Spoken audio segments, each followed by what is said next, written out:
Ey bütkül jahondagi insonlar, yangritinglar Parvardigorga alqishla.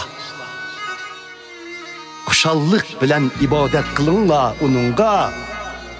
Shodlik bilan munojat o'qib kiringlar huzuriga.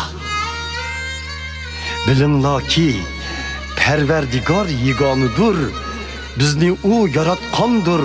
Biz uningga tavadurmiz. Biz uning xalqidurmiz.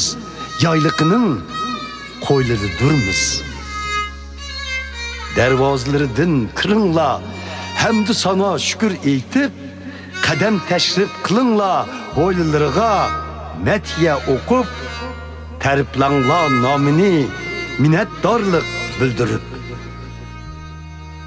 Barhaq Parvardigor shafoatlikdir.